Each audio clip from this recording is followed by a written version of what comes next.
how did you get into making beats, and what was your first, journey into that? Man, it started my little brother.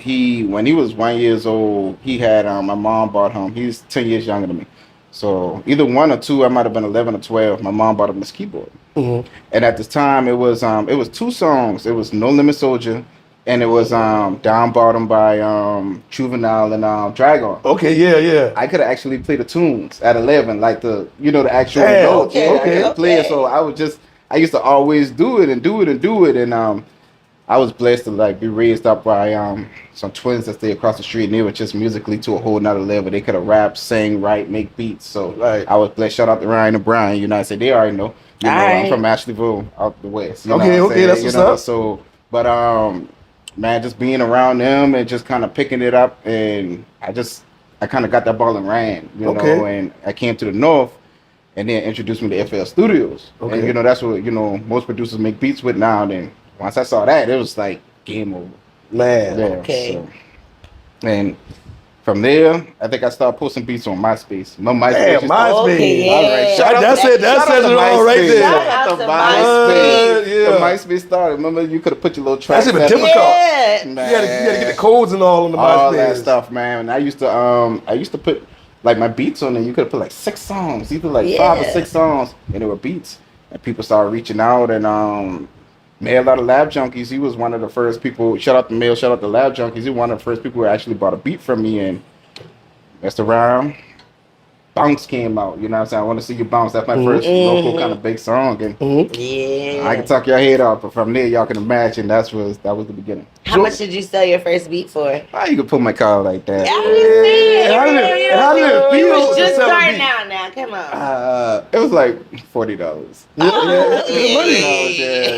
Good money back then, It was man. good. It was enough for me to buy other things I wanted to buy. Right, for sure. Exactly. Yeah, and but it felt good. It felt good because it was a hobby. I used to run around. I think all rappers in the beginning, they got their little homeboys, and all 6 of y'all just bouncing around. Right. I was getting a little tired of that. Yeah. And I just wanted to kind of like branch off a little bit. And once they started selling them beats, I was like, this could be a business. Damn.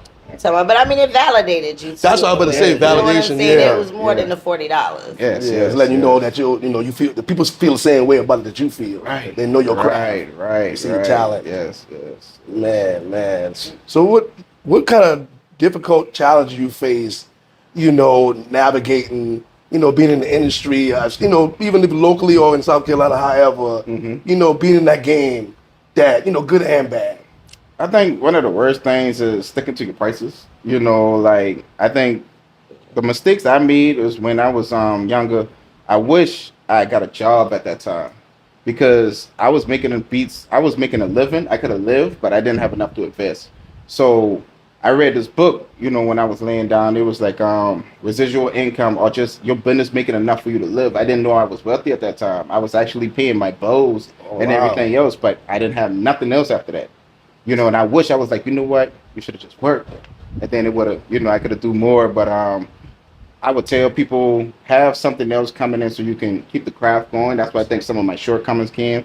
And then also stick to your prices, man. People will try to lowball you. I was going through that this morning. Get I them was family like, prices. man, You know what it is. Cuz. Economy and stuff.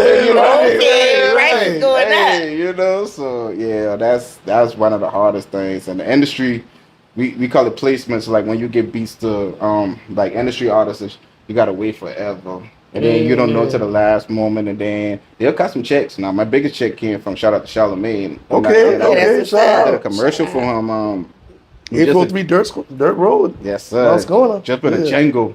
They were like 12 grand. Hey. 12 grand. Okay, Viacom. let's go. I was talking to Viacom. I ain't never talked to him, but he threw it a good ball. And Right. Oh, that 12 came through. I was like, whoa, like. So waiting on my 12. Waiting for that 12. Okay, that's a good feeling. That is a good Definitely. feeling.